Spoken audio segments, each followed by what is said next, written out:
Hello, continuing our reading in Ereth's Birthday by Avi. Today is chapter 10, Ereth and the Kits.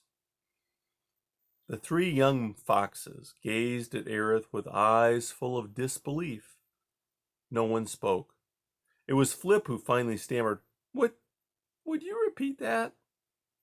Sorry, Ereth grumbled. I didn't mean to say it that way. Flustered, wishing he could be anywhere else in the world but where he was, he backed up a step. And I wouldn't have either, if you hadn't made me. I'm sorry. I am. His voice faded away. But, Flip asked in a quavering voice, Did you say that Mom died? Yes. How? How do you know? It had nothing to do with me, Ereth said. I was an innocent bystander. Died? Nimble echoed, her voice rising tremulously. I said it, didn't I? But how's that possible? Tumble wailed. Moms can't die. They're supposed to take care of us always. Ereth swallowed hard. There's this cabin with Salt, and it's my birthday, except that has nothing to do with it. Only because I was there, I heard her. She stepped into a trap, and she couldn't get out. She bled badly, too much. Did you speak to her? Flip asked. Before she died? Yes. Well, what did she say? Nimble asked. Now look here, Ereth sputtered. I never had to do this before. I never wanted to, and spread peanut butter on pink poodles, he screamed. I don't know what to say. I don't care what you have to say, Tumble barked angrily. Just tell us what she said. Oh, right, Ereth muttered. She said a lot of things, mostly sentimental slip-slop. Oh, no, I didn't mean that. Well, she said you were helpless, that you couldn't take care of yourselves, wanted me to find you and tell you what happened.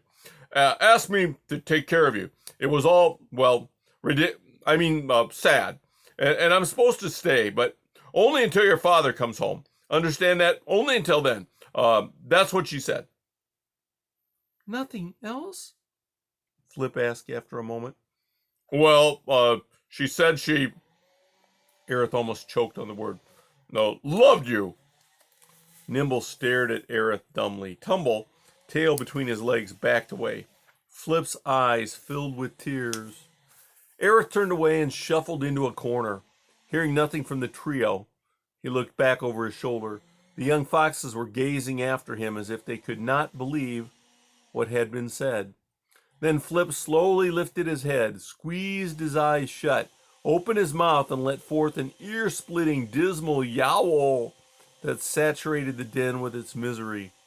The two other foxes did the same until all three were howling together.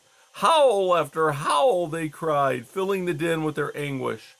On and on they went, with such a volume that Ereth, becoming fearful that he would lose his mind, spun about and shouted, No, stop it! Stop it at once!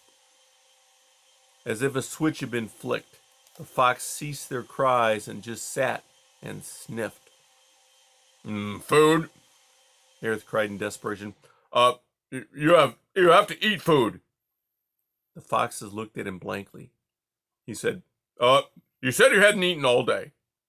That's because Mom... Nimble stopped in mid-sentence. Right, Ereth snapped. She went out to get you some. Now, just tell me, what do you eat? Tumble shrugged. Whatever she brought us. Chipmunks, moles, voles, rabbits if she was lucky, mice too. They're great appetizers, but then I'm very particular about what I eat.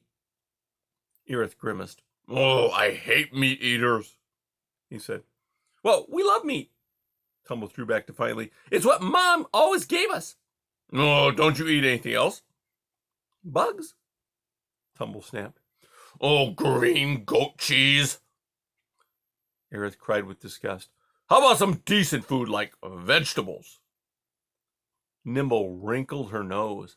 Only if we have to. Berries and stuff. No offense, but We like meat a whole lot better. In fact, Tumble said, we hate vegetables.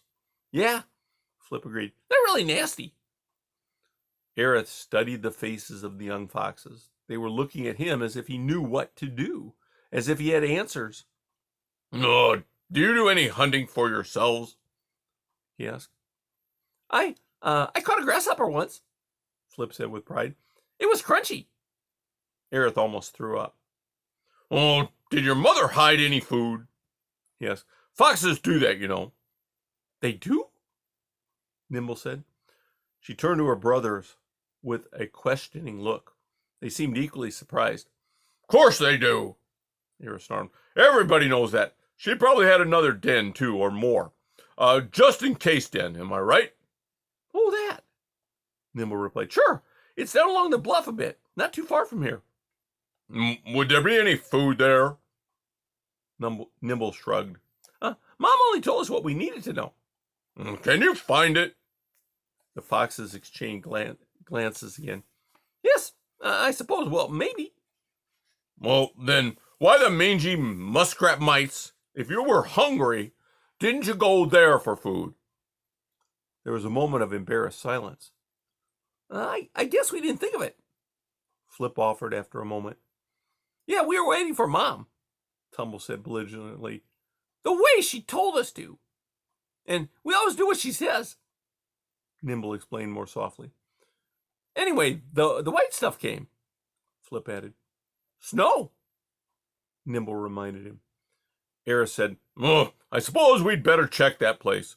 Now you, Nimble, take the lead. You seem to know where this place is. Then Tumble, Flip, you follow. I'll come behind. Come on, let's hit it. For a moment, the foxes looked at him. It was Flip who said, Mr. Doormat, are you going to be our mother from now on? Oh, look here, you simple smear of wallaby wax, Ereth roared. The name is Ereth, not Doormat. Oh, secondly, I am not your mother. I can't be a mother. I don't want to be a mother. I'm only taking care of you until... Ereth stopped. Until what? Tumble prompted quickly. Well, until your father gets back, which better be fast. Fast as bees buzzing buttercups. Do you understand? The foxes stared at him. Exasperated, Ereth asked, do you have any idea where he is? He happens to be doing his business, Tumble returned hotly. He's got a lot of it. Sorry I ask, Ereth returned in the same tone. Just hop to it, to the other place. The three foxes, energized by Ereth's yelling, tumbled out of the den. The weary porcupine followed, close enough to hear Tumble whisper to the others, Wow, he is a nasty one, isn't he? And that's the end of chapter 10.